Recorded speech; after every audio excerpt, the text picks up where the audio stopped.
I think the most important thing is to teach people about Bitcoin in a time when no matter who's in office, I believe that the average person is going to have their purchasing power destroyed because the whole thing has to be extended through issuing more debt. Because when you make debt into money, you need to keep expanding that debt faster and faster and faster, or the whole bubble collapses, and no one wants that.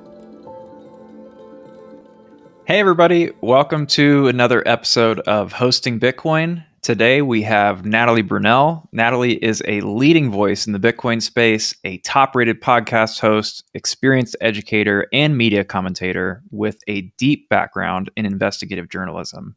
She's the creator of Coin Stories, which is one of the most prominent Bitcoin podcasts in the world, where she masterfully blends deep insights into Bitcoin with the engaging and never before heard personal stories of the leaders in and around our space.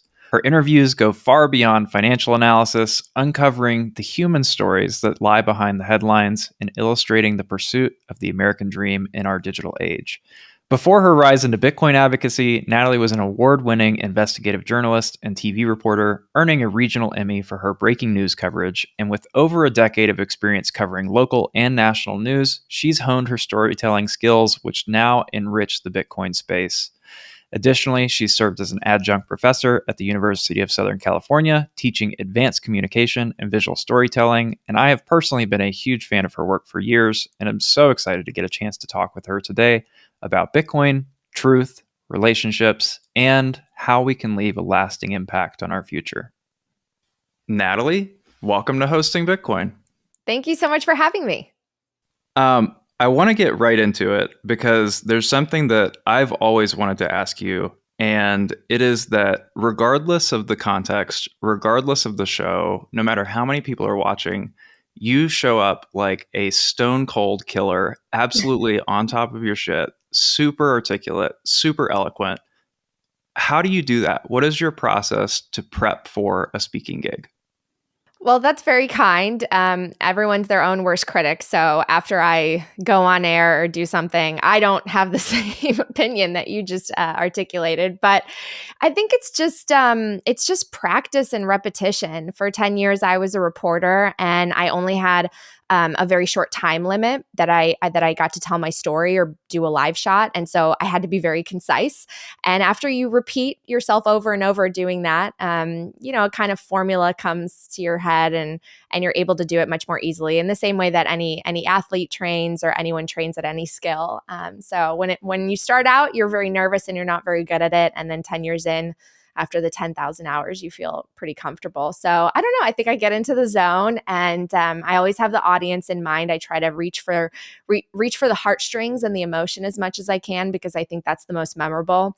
Especially with something like Bitcoin, you can forget a lot of, the facts and maybe the historical references, but you don't forget how someone feels, or how you make someone feel. They don't forget the emotion that you maybe stir in them. So that's what I try to do. And Bitcoin touches on a lot of things that I think go very deep when it comes to human values, human suffering, the struggles a lot of us have faced over the years. So yeah, I do my best, but I definitely always end up thinking I could have done better. So I appreciate your compliment. True professional. I agree with the 10,000 hours thing, but is there any kind of like pre-prep ritual that you do to get ready for a speaking gig? Are you doing vocal exercises? Are you like reviewing notes? Because I swear some of these segments that you get on, I'm like, there's no way that somebody, even with a scripted answer, could have answered that better. So I'm just curious how you prep for these things, or if you do at all. I do prep. I try to think of like bullet points of messages that I want to get across that I think would be relevant. It's always helpful when a producer or a host gives me a list of topics that they want to cover, because then I can kind of think about what I want to say in advance. But sometimes you have no clue what they're going to ask you at all. Like I case in point, I had a hit where on Fox Business, Schiff and I ended up being in a debate of Bitcoin versus gold. Now, I had no idea that that was going to happen or that he was going to be on the show. I was told that I was going to come on and talk about the halving. And so I prepared on the halving. I did some research into statistics and, price performance after the halving and things like that. And I thought about how I could explain halving simply to a new audience. And all of a sudden, I hear Charles Payne going to commercial break, and he goes, and next up, Peter Schiff. Natalie Brunell, gold versus Bitcoin. And I was like, what? So that was I was very nervous because gold is something I would have liked to research a little bit, maybe have some statistics in hand to be able to fire off. So I did the best I could, but I had no clue that that was coming. So, you got to be prepared for anything, think on your feet. But like I said, I usually finish a live shot and then I think, oh, I would have said something totally differently if I knew. But you do the best you can. There's always a new hit, and you get to do it again. And you've been on so to speak both sides of the camera, right? So Mhm. you've got your own show, you've been a journalist and reporter, but you also are interviewed for your own take on things. How is it different for you when you're, quote, the guest versus the one leading the conversation?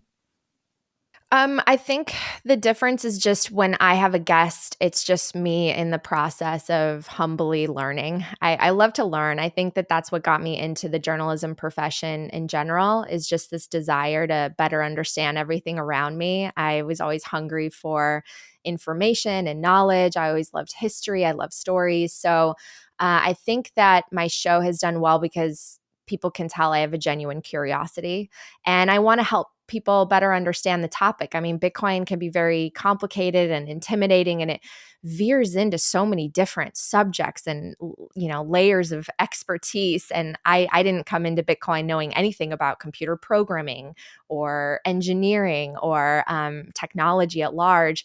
And I've learned so much, and I'm still constantly learning. So it's a really fun discovery process when you're the interviewer and you're talking to very brilliant guests. And then on the flip side, I just again I when I'm being interviewed, I try to think of the audience, and I still believe that most people don't understand Bitcoin. And so I try to remember what it was like when I was first learning and how confused I was. And so I just try to keep it as simple as possible and really hit on those topics that I think everyone can relate to. And I try to hit on the emotion of things, especially when it comes to just, trying to achieve the American dream today, which even if you've succeeded, I think you can relate to people who struggle and who are trying to get there but haven't. There's so many things that I want to go into after that. But the first one is on your podcast specifically, and when you're interviewing someone, it's so clear that you bring out a side of people that doesn't come out on every one of their guest appearances. And I think it speaks to what you just said, which is you're getting to the heart of it, the emotion of it. But I would love to know, selfishly, because we're trying to make this as good as it can be, how do you get someone in that space to share a different part of themselves than they're usually willing to share on other interview shows per se? Yeah, it's not easy, and I really appreciate that you've noticed that in my show. It's something that I wanted to capture ever since I started. So when I was learning about Bitcoin, I read Bitcoin Standard. I read every book I could, and I was starting to watch the shows. But what I've always loved is just who people are, where they come from, what they had to overcome. I always was someone who loved autobiographies and biographies. Mm. When I was young and I was aspiring to, achieve something great so that I could help my family. And I mean, if people know me, my background, I come from very few financial means. And so I always wanted to achieve something and justify the sacrifice that my parents made by coming to the United States. So I was very motivated, very, very ambitious. And I would look up a lot of people who were successful. And I just found their stories to be fascinating. And it made me feel good when I would read about someone or learn about someone who also came from nothing and was able to overcome any obstacle and achieve something, what regardless of what industry. So when I started learning about Bitcoin, what I was captured by, in addition to the technology, was just the people. I mean, everyone came from such a different background. It was people who were geniuses in finance and computer science and all these different fields coming together with this conviction that Bitcoin is the future. And I wanted to better understand the people behind Bitcoin. I wanted to understand where they came from, how they found Bitcoin, what they did in their careers, what they overcame. I don't know, I just wanted to get to know people. And so Coin Stories was meant to just be this short-lived limited series where I interview some of the biggest names and I hear their backstories, their origins. And I didn't think it would go anywhere. It was just a hobby of mine.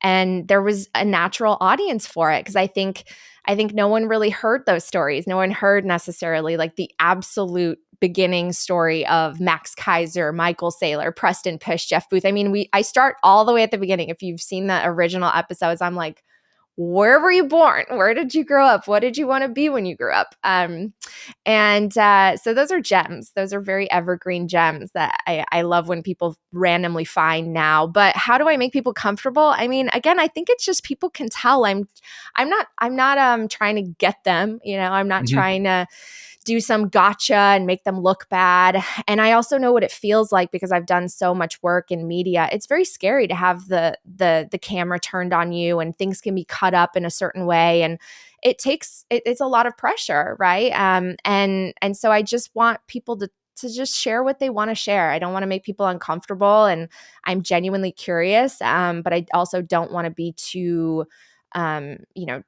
invasive on someone's personal life. But who doesn't love to learn stories like that? In my last interview with Michael Saylor last November, he revealed his earliest childhood memory. And it was Mhm. fascinating. I mean, like, you see sides of people that you normally don't see. And so, I try to do that whenever I can and whenever it's appropriate. But with some people, it's more challenging than others. That's so cool. And it lets people show, I think, the most authentic, most kind of core part of themselves when you get not just into their expertise and into their background, but into who they are, allows them to show such a different part of themselves than most people ever get to see, especially when you, with someone like Saylor or anybody who's time constrained and never has more than 5 or 10 minutes with somebody. It's Yeah. really hard to go deep with some people like this and actually get them into a space where they can share themselves. Yeah, and it was the questions that I didn't hear asked when I would watch podcasts with these same guests that were conducted by other hosts. I never really got anything on the human side of who they were, and so I was curious. And growing up, I watched a lot of Barbara Walters interviews, and she was always very good at this too. And she would make people feel comfortable enough to answer very personal questions sometimes, and they were often like just some of the most memorable interviews or moments. So yeah, I would love to be like the Barbara Walters of the Bitcoin space. That's awesome.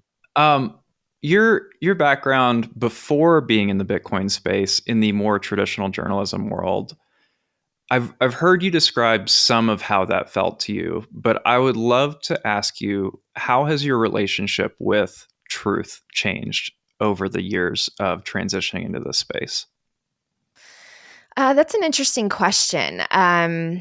I mean, I had such an interesting decade of being a journalist because I started my career right after the great financial crisis. Hmm. And that's when my parents had just lost everything, filed for bankruptcy, moved into this tiny apartment, had to start over. And it just was so jarring for my family. And then as a reporter, I was seeing so many people who could really relate to that experience and were really struggling.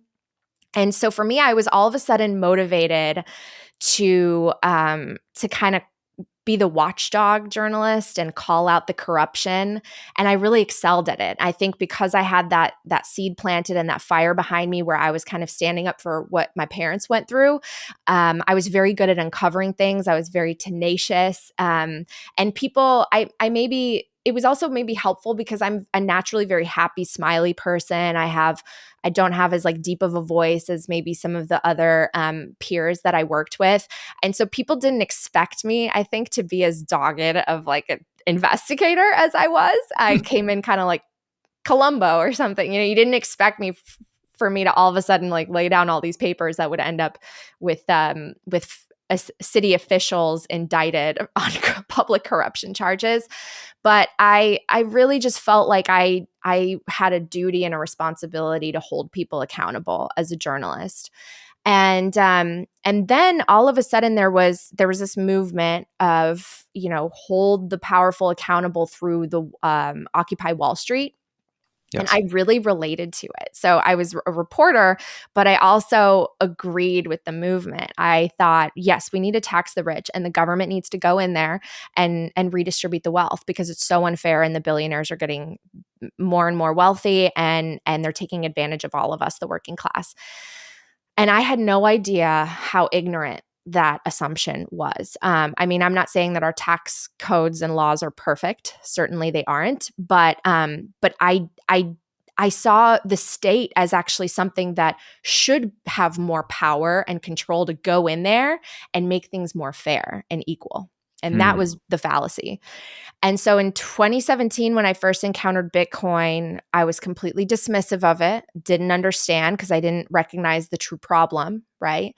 And then Seyfedina Moose's book, The Bitcoin Standard, really was transformative for me, because that's when I realized how little I knew. It was like the book that basically showed me how naive I was to how everything worked, what money even was. And so that was where I started to really, really, really dig. And this light bulb went off that I thought I knew what truth was. I thought I knew how the world worked and the financial system, and that greed and corruption, that's the root of everything. No, it's because of the incentives created by the fact that the state can manipulate money. And we have to really look at how our monetary system is actually built from the foundation up. And so then that gave me a totally different perspective on truth. It gave me a different perspective on every story that I was covering. And I think that's what made me so passionate that I had to be reporting on Bitcoin and shining a light on this. And I was very limited in my ability to do so. And as the pandemic hit, that was challenging as a reporter, just because I did see at large in my industry almost a silencing of certain views. And I wondered, well, why can't we just explore them, right? I mean, I tried to do a story, I remember, on ivermectin, and I couldn't. And it was like, why? But I'm not saying that it works, but isn't journalism supposed to be to evaluate both sides, to investigate both of them and present them to the public to decide? And it was just, everything was just so it just felt more biased than ever before. And meanwhile, in the Bitcoin community, where I was starting to become more active, it felt like it was like about shining a light on everything, using sunlight to disinfect everything and shine the truth and really explore everything so we can have an honest debate about it. So I was so grateful when I had the opportunity to leave my news job. And I've worked with some amazing people in my previous industry, but I feel like Bitcoin can do so much better than any good I could have done telling stories in news. And I feel like I am speaking the truth more than ever before. And so I don't know if that really answers your question, but Yeah. my relationship with truth, I think, just came to this, I don't know, this beautiful, inspirational revelation through Bitcoin, because now I feel like I understand how the world works much better. That's so cool. And I love that answer. And it's almost like you, in your old world, had this sense of suddenly being genuinely curious was a crime. And that's not a good feeling at all.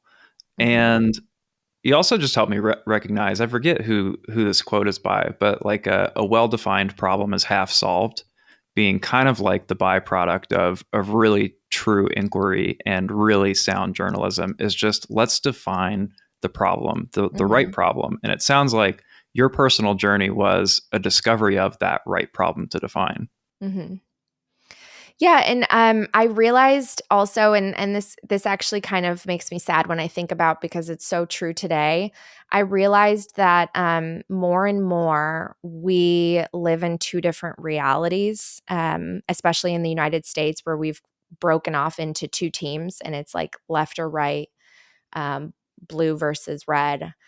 And I wish that people would take the time to really examine something deeper, like how our financial system actually works and who issues the money, and and what inflation actually is, because I think that we fight over all of these surface symptoms that stem out from the core problem without most people ever acknowledging what the problem really is and not understanding it. And so I think truth today is really interesting, because if you talk to maybe the Bitcoin community, right, their truth is one thing, and then you go outside of that, and someone else believes that their science is the accurate one, and it's just wild to see the contradictions that exist today. And for me, I think because my parents grew up under communism, where the state had ultimate control and there was no social mobility, and there was a total corruption of media and information because everything had to come through the state, I think that they primed me for the ability to question and be skeptical.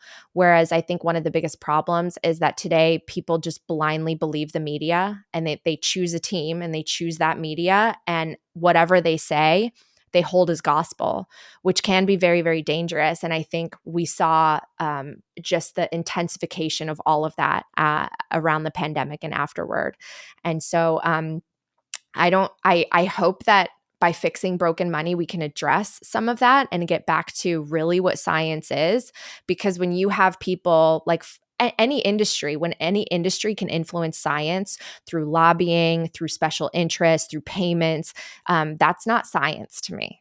And that's something that I really did learn during my journalism career, not just during the pandemic, but even before, with things like I investigated the telecom industry and health related to like phone radiation and cell towers and things like that. I mean, I've seen it at different points in my career, but it's really interesting to see how people define their own realities today based on the media that they believe.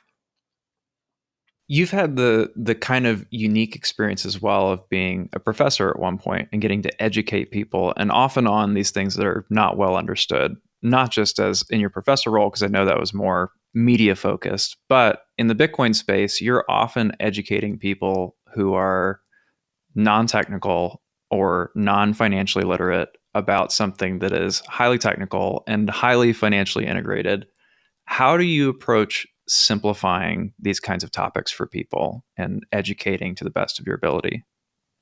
So this is what I actually love most. I really do. I think that everyone is equipped to understand Bitcoin, no matter what their background is, no matter what their age is. I really believe that even though it feels complicated and intimidating when you start, it's when you dig into economics and the history of money, it actually comes down to some very, very simple relationships and interactions. And if we went back to the truth of what money actually should be, and released it from this kind of monopoly and capture that it's been under, I think that we would all cooperate and collaborate much more freely and in a much more productive, abundant way. So I get really excited because I guess I think I think that the average person can understand it. I really do, and it's so exciting to see someone peel back those layers and have those experiences. Like, there's nothing better than learning and feeling like, oh my gosh, I get it now, or oh, I never thought about something in this new, unique way. I think it's just such a really beautiful process to watch someone go through, and so that's why I really did love being an adjunct professor at USC, because I wish that I had someone sort of teaching me things that had been in the industry when I was a college student. I didn't have any instructors that were actively working in television. Hmm. So everything felt a little bit theoretical, and technology was changing so rapidly that by the time I got in, I mean, people were shooting things on their cell phones, and people were becoming multimedia journalists. So I wanted to be that voice of just, here's what it's like in the real world, and empower them as well, because I know what it's like when you're young or when you have a dream, what it feels like to have someone say to you that you can do it. And I know that that's like it's a random, Bitcoin. It's almost like with Bitcoin, I'm telling everyone, you can do this. Like, you are totally not just capable of understanding Bitcoin, but you can make your dreams come true as a result of Bitcoin. And I believe that to my core. And it feels so good when someone believes in you because I think it empowers you to believe in yourself. And I think going back to my childhood, I had two parents who literally told me I can do anything and accomplish anything. I just have to work really hard. And they were tough on me, but in a really loving, supportive way. And I just know what that can do to a person. So I try to give it to people because all of us come from different backgrounds. We've had different struggles and mountains we've had to climb. And so I think when you're sensitive to that, but also push someone and challenge them to be their best because you're telling them like you can do it, it makes a huge difference. And I've loved watching my students blossom over the years. I got to be a adjunct for about 4 years, and I still keep in touch with many of my former students. And so, yeah, and anyone can learn Bitcoin. Anyone can learn Bitcoin and anyone can start a business and, anyone can be an entrepreneur in this space. I just think we're our own worst enemies and we limit ourselves, but anyone can do great things especially in Bitcoin and with Bitcoin. Bitcoin mining allows you to acquire Bitcoin at a lower cost than buying Bitcoin outright and produces consistent results. At Abundant Mines, we take care of setup, maintenance, and performance so that your miners can run efficiently. It's a straightforward way to grow your Bitcoin stack without the guesswork. Book a call to start now. That's so cool. And what a gift that your parents gave you by helping you believe in yourself in that way. And that's such a gift. I'm glad you answered it that way because I find, similar to what you just described, that most people do have the raw materials, the skills, the ability to understand something, and what they're lacking is self-belief. Mm-hmm. And if somebody can shine that light on you and believe in you with such firm intention that it rubs off into you, there's not any string of words that matters more than feeling that someone is on your side and knows that you can do it. So that's a huge gift that you gave to all your students. Yeah. Well, and going back to earlier, I mean, I'm still tough on myself. Like I said, I'm my own worst critic, but I know that I can get better and I want to get better. And it's almost like I want to prove something to myself and to those around me. Like I want to improve and I want to get better. And my favorite teachers and mentors that I've ever had, they weren't just like, "Oh yeah, you're cool, you're great, everything's perfect." No, they challenged me. They gave me constructive criticism. They told me when I can improve on something, but they always made me feel like, get back up, do it again. It's going to be better. You can do this. And I think that, again, that's really important. I read this great book called The Four Agreements, and it talks about that, how we're in our head, we make assumptions, we judge ourselves, we judge other people. Actually, we probably think other people are judging us more than they actually even care or are Yeah, thinking it's about not about us, you. right? They're like in their own worlds dealing with stuff. And we have fear that guides us and things from our childhood that, have shaped us and maybe still kind of lead us into fear or doubt. But what's crazy is like we're all the same. Like we all have that and we all just want to connect and we want to feel like what we're doing is valued and we want to connect with others. And so I don't know, when you try to remember that, I feel like you vibrate on a higher frequency. And yes, you can feel like you screwed up, which I feel like I could have done something way better, but you do your best. And there's always a new day, and like, why not just be positive about it, right? That the Four Agreements book was one that my wife Christine shared with me very early in our relationship, Ah, and super, super impactful book. The "it's yeah. not about you" part, still working on Yeah. that. Still working on Hard. Yeah. that. It's not easy. You kind of have to reread it too, because there are moments, but the more that you can think about it and have it active in your mind, it really does help. um, you're recently married. Mhm. Congratulations Thank you. to another person we've had on the podcast, Sam Callahan. Subtle plug. Yes. Um, I would love to know, before I ask you some more specific questions, how has life changed since getting married for you? It really hasn't. I mean, we other than we moved in together. I was a little bit old-fashioned about that before. And yeah, I mean, we both love Bitcoin, so we talk about Bitcoin a lot. You'd think that we'd get sick of it, but we don't.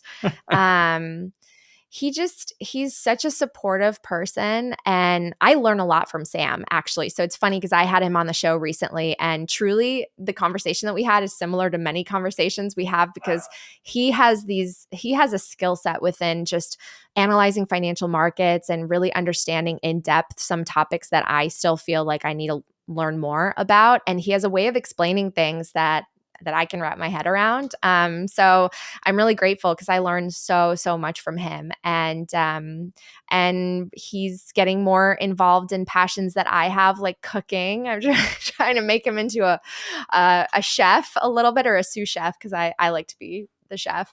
But yeah, no, our life hasn't really changed. It's so exciting to have someone that loves the same things as you, that is your best friend with you officially, I guess.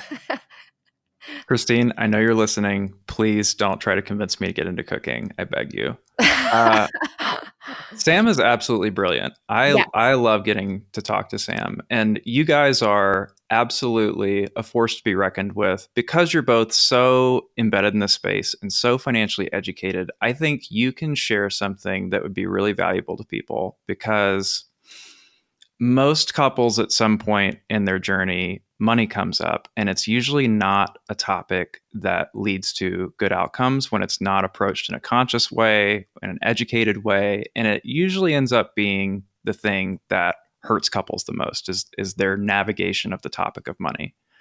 How do you guys approach money in your relationship to make sure that it's a healthy, open topic that's building more intimacy rather than eroding it? Yeah, this is an interesting question because Sam and I grew up very differently. Sam's family did not talk about money, and he lived a very comfortable, I would say, like upper middle class lifestyle growing up. And all of his needs were met, but also it wasn't like they were going on crazy vacations or anything. It just, they were taken care of. And money wasn't something that he was stressed about, if that makes sense.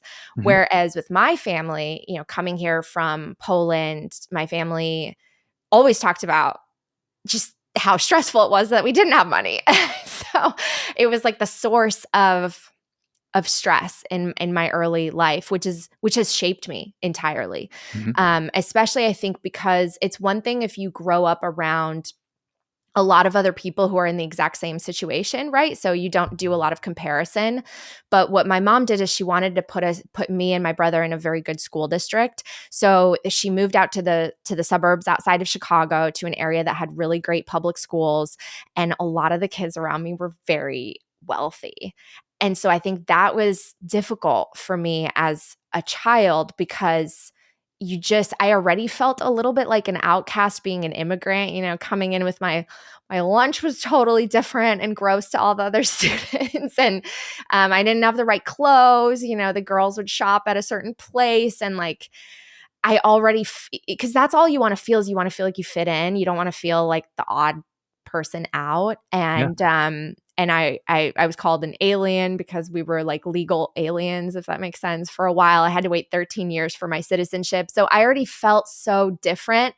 But then when I would go to birthday parties or my friends' homes, I would walk into this beautiful home, and the mom didn't have to work, and I don't know, I was like, oh my gosh, this is so different. And there was shame in that. I was ashamed of like my family situation, and that really shaped me.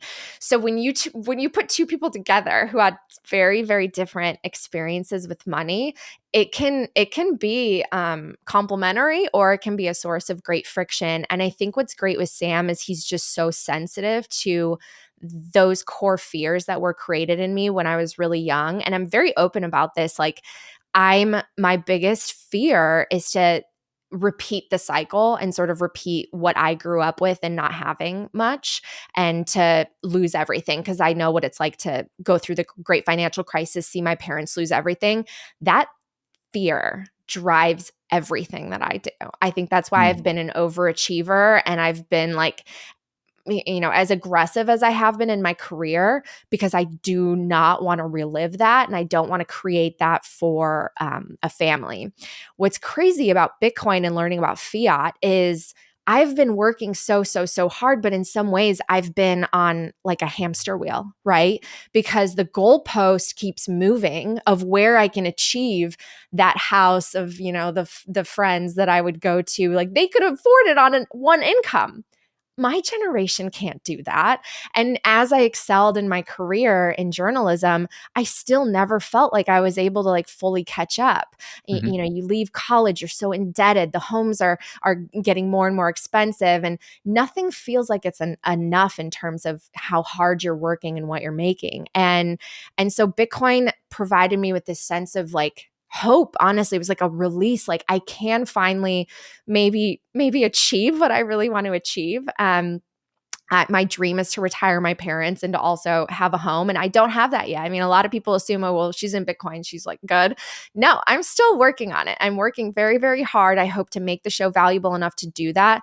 But yeah, we thank goodness I have someone who understands that drives me. And it's something that like, I really want us to get to a place where we are financially secure and we can provide that for our kids, because it was hard growing up and feeling like, you know, you don't have a lot and you're scared of losing everything. And I don't know if that answered your question, but yeah, I mean, it's just it's we grew up very, very differently, and he's a source of stability for me in the core fear that I have, which revolves around losing everything financially.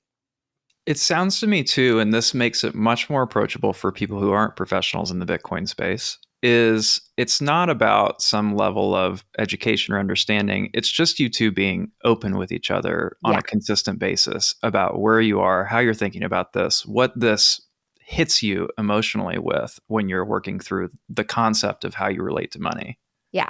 Yeah, and you know, things happen, and I'm the first person to understand that. You know, a random situation can come up and people can lose their jobs. You know, the market could crash. You have to be there for each other and support each other no matter what. And with me, obviously, you know, now I'm in the I direct my own destiny being an entrepreneur and having this company. So it puts a lot of pressure on me, and it is scary, but it's also really exciting. And having someone that just supports you and understands your fears and knows that sometimes you just need to be told again, like it's going to be okay. You can do this. It's going to be great. I think that's so important. But the more that you can be honest with those types of things that have shaped you, especially when it comes to finances, I mean that's come up in every study that money is the number one thing that causes divorces and fights between marriages. And I saw my parents fight a lot over money. And so I don't want to repeat that cycle in the next generation. You gave me a perfect segue, so thank you. Um, you mentioned the decision around getting a house. It's a Mhm. very common thing for people to get married, and then the next thing that you want is a house to move in together. It's not about renting anymore. It's about owning a place that you can call your own. But you both are in the Bitcoin space. You've seen the charts. You know that a house 4 years ago that was 20 Bitcoin is two now. How do you work through that decision? What's your thought process on when you might or might not get a house? Because this, another selfish question, same thing that Christina and I worked through. It's like, hey, it's a really dumb financial move probably to get a house, but we both recognize what that does in terms of a major milestone in life. So how are you and Sam thinking through that? Yeah, this is definitely really challenging because it's so expensive to rent today. And I feel like I'm throwing away money every single month. And then when you add it up all the years, right, you're like, oh my gosh, I could have bought a house. But then on the flip side, it's not cheap to be a homeowner. And you take full responsibility. There's maintenance costs, property taxes, insurance. You know, a natural disaster could happen. I used to live right near the area where all the wildfires swept through in LA. So both sides have their advantages and also the risks. But for me, it is a long term goal of mine because again, I think that owning a home is so core to the American dream. Just creating a place that's yours and setting up a foundation. And maybe this is because of some of the experiences that I had at a young age going to some of my friends' homes. But just the idea that, you know, like your grandchildren can come home to the same place that they grew up in, and you can decorate it for the holidays and just fill it with all the things that you love. And it could be kind of like a nucleus, like a center, a focal point for your family as people grow older and go their separate ways. I just have always loved that that idea. And I just love the idea of planting roots and having kind of a foundation. And I equate a house to that. So it's a dream of mine. Now, what's funny is there's somewhere in the country, right? You could go in the middle of nowhere somewhere and find a very affordable house. But for me, I don't want to go somewhere in the middle of nowhere where I don't know anyone and it's just a building basically, right? And I make it work financially. I want it to be special. I want it to be in the place where I want to raise my kids and put work into it and make it my own. And so you're right. I mean, when you look at the chart of Bitcoin, when do you sell to do something like that? And it's scary. But at the same time, you can't live in your Bitcoin. And I've met people in my life and through my career who got to such successful, wealthy places, and the money's sitting in the bank and they've never enjoyed it really, or they haven't traveled a lot. And like, I don't want to be like that either, right? I think that you spend your money to have memories and to have the things that you always dreamed of. So there's going to be a point. I'm not there yet. We're not there yet. But I definitely want to have a home that I can call mine, and I want to advocate for lower property taxes because I'm frustrated that we have to rent our homes from the government. But yeah, I mean, I think that it's worthwhile, and maybe someone else's dream is just to travel the world and never settle down and plant roots. But for me, I really want a home someday, and I want it to be kind of like a dream home that I make my own and I never leave. Like it's my Yep. forever home. Yep. Totally. And same decision process for us is like, you are not just saving all your Bitcoin so that you can save your Bitcoin. You're doing it so that you can live an extraordinary life or have an extraordinary impact. And I would be curious for you, since you, both you and Sam, are extremely impactful in our space. What is the mission that drives you, and what kind of impact are you hoping to have in the Bitcoin space broadly through your work? So I try to be realistic, right? I mean, I believe in taking things day by day and keeping your standards high, but your expectations kind of lower, because I think, you could get disappointed if you have your expectations too high. So my hope is just to work really, really hard to provide value to help people understand Bitcoin and be a very relatable, approachable voice, teach people things that they don't know, cover topics that I think need to be covered with the right guests and the right type of information. So I try to think in the near term. Over the long run, I mean, I truly am one of those people. I think Jeff Booth is in this boat. I believe that Bitcoin could like change the world in the best way possible. I do. I know that we've got a lot running up against it because the institutions are so deeply corrupt, and we're seeing that, I think, being exposed and all the fraud and the waste. But I think that if we transitioned slowly to a Bitcoin standard where at the core was a form of capital that cannot be manipulated, and we built from that, and we had a system of incentives that rewarded value over just cheap profits that are based on nothing, I think the world would be a way better place. I wonder what types of amazing things that we could build and create, and just what the world would look like. And I am someone who believes that we would have less mental health issues, less crime. I mean, someone watching this could totally disagree with me, but that's what I believe. I believe that a world on a fair monetary system that's accessible to everyone, and you have to work. It's meritocracy.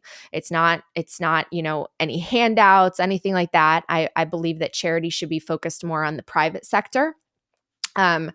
And government should be small and only there to kind of enforce the laws so that everyone is safe and can have their property rights and their rights maintained, and they can thrive in ultimate freedom. I think that would create the most abundance. I really, really do. And I don't think we'll get there easily. And I think there's a lot of noise and a lot of obstacles we have to sort through. But I think why would I not believe that it's possible? I mean, we've created amazing things, and I think people are ultimately good, and we're driven by our goodness and connection to one another. And I think we can totally create a world that's built on the Bitcoin standard 100 years from now, and our children's children will be better for it. So yeah, I work with the hope that that's the world we create. God, you should be in office. Oh, I don't know about that. The you've mentioned a system of incentives a couple times, and Bitcoin is obviously a system of incentives that rewards the individual right now with kind of this escape hatch from a very dishonest and wasteful system. How do you think about the transition of Bitcoin being held on like national balance sheets? And does that scare you at all? Or is that just a way of kind of purifying the old system? Like, how do you think about that in terms of the system of incentives? Well, again, I believe in a form of government that is small, that isn't a ballooning bureaucracy and welfare state, where the government also has to show it's valuable. And I don't think a lot of us feel that our taxpayer dollars have been well spent and that we're getting the value for them. I mean, when you really think about it and you go back to the founding fathers and how our country started in terms of just like the level of taxation that they advocated for or expected, I think that they would be shocked that we accept the level of taxation that we do today. It's horrifying. So I believe that government should be small, and because Bitcoin has that finite supply, I it doesn't bother me when anyone acquires Bitcoin because again, it lifts all boats. It's the tide that lifts all boats. The fact that it cannot be manipulated and the fact that it is ultimately scarce, in order to get Bitcoin or to earn Bitcoin, you have to provide value. You have to exchange value for Bitcoin.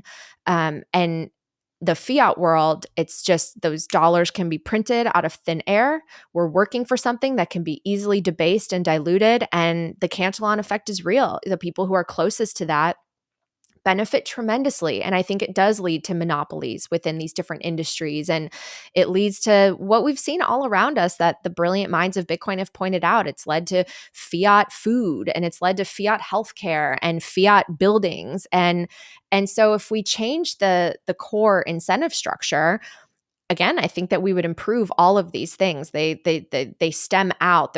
We all argue over the symptoms rather than the real cause. So, yeah, I mean, I'm experiencing this actually now because I've looked at homes because we're trying to figure out what we're gonna do, and the building construction on the new buildings is just it's terrible. I'm reading all these horrible reviews. Someone moves in and the home is already flooding, and then you look at the company, it's been sued, and but meanwhile it's a public company and the CEO is a billionaire and they're buying back their own shares of stock, and everything is about making the shareholders happy and pumping up the executive salaries with their stock benefits.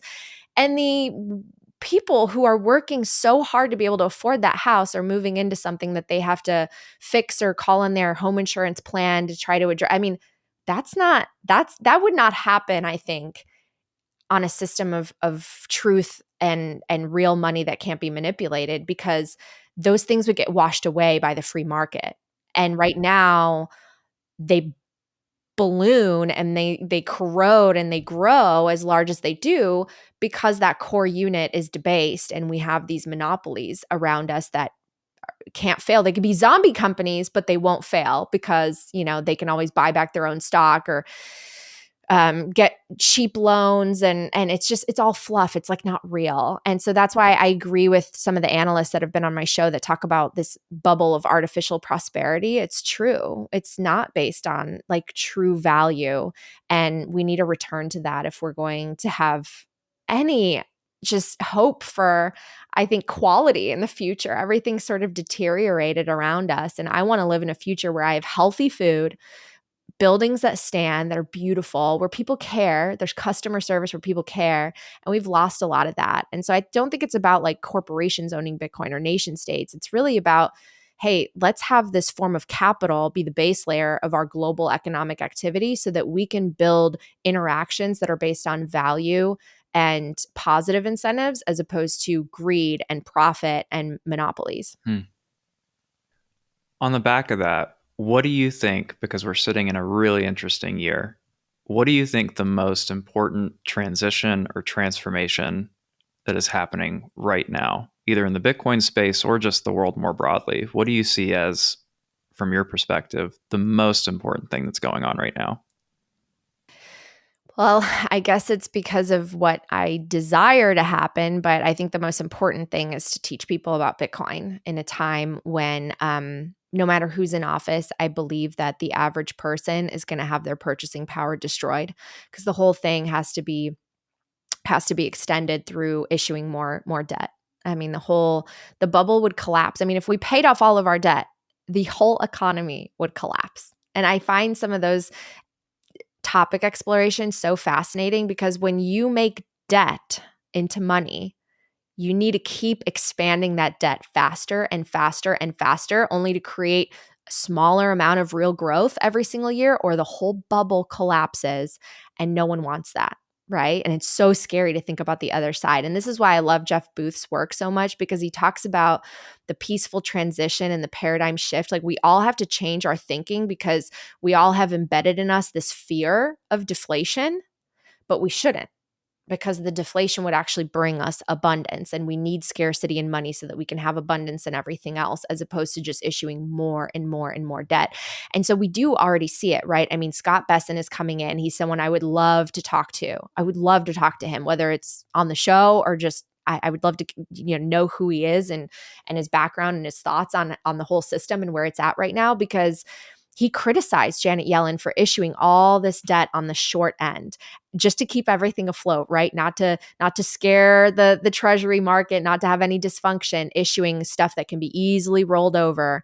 Well, he criticized her for it, and now he's doing the same thing because the whole thing is built on debt. You can't pop the bubble without popping everything. So what are they going to do, right? And again, it doesn't matter if it's a right wing or left wing person in office. It's just math at a certain point. And it's the thing that no one understands because they haven't taken the time to study economics and monetary history. It's like, what are you going to do? And I get it that Doge is doing a great job cutting some things, but they're not making the kind of dent that we need to make in terms of how much we're spending and going to spend. And we need to create this constant demand for the dollar. That's the other thing I wish people would understand more. There's an inherent conflict when you want to maintain the global reserve currency. You have to create this artificial demand for dollars. You have to export dollars. And you can't have a thriving manufacturing infrastructure and industrial base in the country at the same time. It's like those two things are inherently contradicting. And why do we need treasuries to be the reserve asset? Can't we have something neutral? Because it seems like our world is moving more toward potentially even gold being the neutral asset, but I think eventually Bitcoin. But some of these questions, again, it's like we have very, very smart people leading us, but even they don't understand some of this. I think that I wore that fix the money dress. I think AOC is smart and has great intentions. She doesn't get it. I think so many people right now in office, super smart, great intentions, don't get it.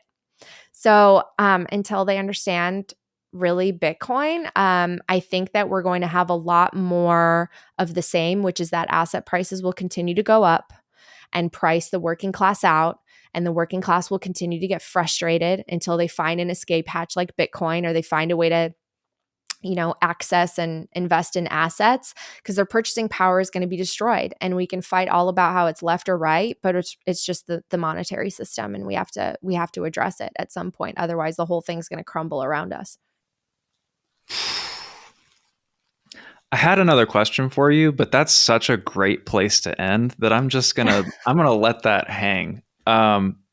Natalie, I really appreciate you coming on and sharing yourself and sharing your time. And it is such a gift to get to talk to you, and love what you're doing in the space. And I love the mission that you're on and that your husband is on and everything that you guys do together. Where can people keep up with what you're doing? And if you got any final thoughts to share before signing off, since I cut you off, please. Oh, no. Well, thank you so much for having me. I really enjoyed this. People can find me on all the social media platforms. I'm very active on X at Nat Brunell. My show is called Coin Stories. You can find it on all the podcasting platforms. And if you enjoy the show, please leave us a positive review and share it. It does matter. Just You're writing a really, book. really grateful. I'm writing a book. I wrote a book. You I wrote wrote a book, book. which has been challenging, but I'm really excited. It will be released this fall, and it's called Bitcoin is for Everyone. And it was just kind of It was a year-long process of writing this, and my goal is to create the book that I wish I had. And I pulled a little bit from all of my favorite books. So there's inspiration from all my favorite authors in it, in just like a very mainstream friendly. What is Bitcoin? What problem does it solve? And why does it bring hope and abundance to the world? Very cool. I cannot wait to pick it up. Thank you so much, Natalie. Really appreciate your time and can't wait to have you on again. Yeah, thanks for having me.